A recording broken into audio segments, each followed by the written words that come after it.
क्या कभी आपने महसूस किया है कि एक आध बहुत ज़्यादा घबराहट हो जाती है, हाथ-पैर सुन्न हो जाते हैं, दिमाग काम करना बंद कर देता है, बहुत ज़्यादा इमोशनली डीपली अफेक्टेड हो जाते हैं और ऐसी स्थिति को कंट्रोल भी नहीं कर पा रहे हैं।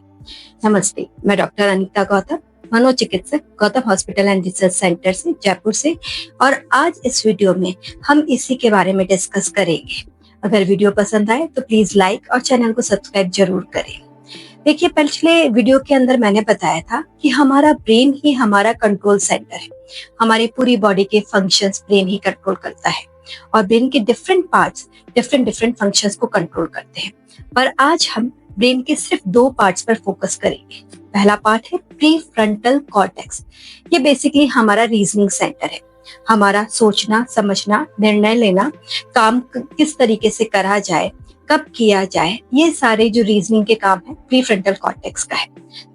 दूसरा हिस्सा है अमेगडाला, जो कि हमारे इमोशंस को कंट्रोल करता है। बेसिकली अमेगडाला एक इमोशनल अलार्म सिस्टम है जो सेंसेशन या स्टिमुलस को पहचान कर हमारी बॉडी को उसके लिए तैयार करता है। जब भी कभी ये अमेगडाला एक्टिवेट होता है तो हमारी बॉडी में एड्रेनलिन या कॉर्टिसोल जैसे स्ट्रेस हार्मोन रिलीज करते होते हैं और हमारी बॉडी को उसके लिए प्रिपेयर होते हैं। फॉर एग्जाम्पल, मान लो जैसे हमें लग रहा है कि भूकंप आ रहा है, तो हमारे पाँव में दर्द है पर फिर भी हम सीढ़ियां उतरकर बाहर की तरफ भागते हैं।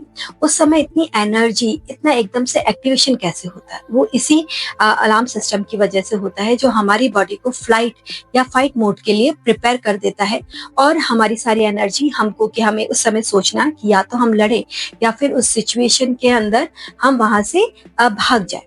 तो ये एक अमेगडाला है और अमेगडाला की एक्टिविटी हमारा कितना इमोशनल स्टिमुलस है उसके ऊपर डिपेंड करता है। जितना ज्यादा इमोशनल स्टिमुलस उतना ही ज्यादा अमेगडाला की एक्टिविटी। अब सपोज बहुत ज्यादा कोई इमोशनल स्टिमुलस हो रहा है तो अमेगडाला इतना ज्यादा एक्टिवेट हो जाता है कि पूरे ब्रेन के फंक्शंस को ओवर डोमिनेट कर देता है। वो प्री फ्रंटल कॉर्टेक्स की एक्टिविटी को भी डोमिनेट करते हैं और उस समय हमें महसूस होता है कि हम अच्छे से काम नहीं कर पा रहे हैं, हमारा दिमाग सुन्न हो रहा है, हमारी कार्य क्षमता खत्म होती जा रही है। दिमाग के अंदर सिर्फ ये इमोशनल सिम्टम्स ही हमें महसूस हो रहे हैं हमारी बॉडी में, जैसे कि घबरा जाना, बहुत ज्यादा पसीना आना, हाथ पैर ठंडे पड़ जाना, पेट के अंदर ऐंठन हो जाना या इस तरीके से घबराहट, पैल्पिटेशन, ये सारे सिम्टम्स हमको महसूस होते हैं और हमें समझ ही नहीं आ रहा है कि हम इसको कैसे कंट्रोल करें या इस चीज को कैसे खत्म करें, कैसे अपने आप को काम करें। आइए अब इसको काम करने की ट्रिक के बारे में बात करते हैं।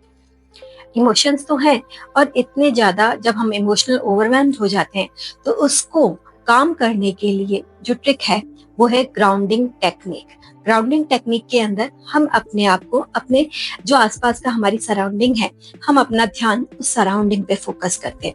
अब जब हमारा ध्यान हम एक्टिवली अपनी सराउंडिंग्स पे फोकस करते हैं तो क्या होता है कि हम हमारे प्री फ्रंटल कॉर्टेक्स को एक्टिवली एक्टिवेट करते हैं और उसकी वजह से वो कार्य करता है और अमेगडाला के जो इमोशनल सेंसेशंस हो रहे हैं या जो उसकी ओवर एक्टिविटी हो रही है या ओवर फायरिंग हो रही है उसको वो काम करता है।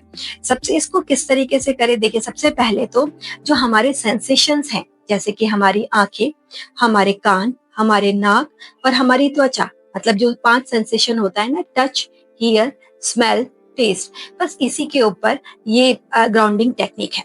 अपने आसपास सुने, कोई आपको आवाज आ रही है उस पर फोकस करें। सपोज अगर आप बाहर गार्डन में हैं तो चिड़ियों के चहचहाने की आवाज को या फिर हवा के चलने की, जिसकी वजह से पत्तों में सरसराहट की आवाज हो रही है।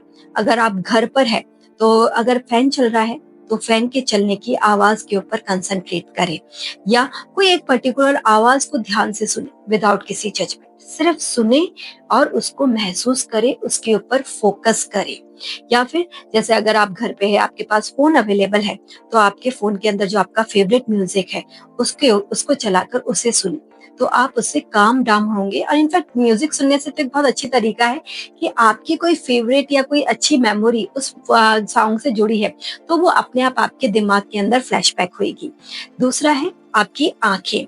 अगर जहाँ पे भी आप बैठे हैं, चाहे तो ऑफिस है, चाहे घर है, चाहे बाहर गार्डन में है, आप देखें, फोकस करें आपके आसपास 3 चीजें क्या हैं, उसका शेप कैसा है, उसका कलर कैसा है, विदाउट एनी जजमेंट ये कैसा लगेगा, कैसा है, बुरा है, अच्छा है, सिर्फ उसको फोकस करें और उसको ऑब्जर्व करें अच्छे से। अगर आसपास ऐसा है कि गार्डन में है तो स्मेल करने की कोशिश करें कि क्या आपको फूलों की खुशबू आ रही है, या जब घास है घास की खुशबू आ रही है, अगर कमरे में है तो कोई परफ्यूम की स्मेल आ रही है। तो अपने सेंसेस के ऊपर फोकस करें। अगर आपको कुछ आसपास अवेलेबल है तो टेस्ट करें, कुछ खाकर देखें कि वो किस तरीके से टेस्ट में है। अगर जिस तरीके से पास में कोई सॉफ्ट ब्लैंकेट है तो उसको टच करें, उसको महसूस करें, कितना वो सॉफ्ट है, कितना आपको काम डाउन करना कर रहा है। कई बार ऐसा भी है ग्राउंडिंग टेक्निक में हम टच जो टेक्निक होती है उसके अंदर, अगर आप जैसे गार्डन में हैं या फिर अपने घर पर है तो घास पर नंगे पांव चले या पेबल्स है उनके ऊपर नंगे पांव चले, तो उससे क्या जो सेंसेशन फील होगी वो आपके दिमाग को एक्टिवेट करेगी। आप अपने दोनों हथेलियों को इस तरीके से रब करके उसकी वार्मथ को फील करें, उसकी जो साउंड हो रही है उसको फील करें, या फिर अपने हाथों को अपने मसल्स को रिलैक्स करके उसको स्ट्रेच करके उसको रिलैक्स करें। तो ये कुछ टिप्स हैं। अगर आप अपने दिन भर में सिर्फ 7 मिनट भी इसको प्रैक्टिस करते हैं ग्राउंडिंग ग्राउंडिंग टेक्निक को, तो डेफिनेटली आप अपने माइंड को काम कर पाएंगे और अपनी ये जो एंजाइटी है, जो डीपली रूटेड घबराहट है, जो कभी भी उभर कर बाहर आ जाती है, कभी भी जब काम करते करते आप एकदम से इमोशनली ओवरवेल्म्ड हो जाते हैं, आप इसको कंट्रोल पर कर पाएंगे। और वीडियो पसंद आए और आपको ऐसी ही और वीडियोस और एजुकेशनल वीडियोस को देखना है तो प्लीज इस चैनल को सब्सक्राइब जरूर करें।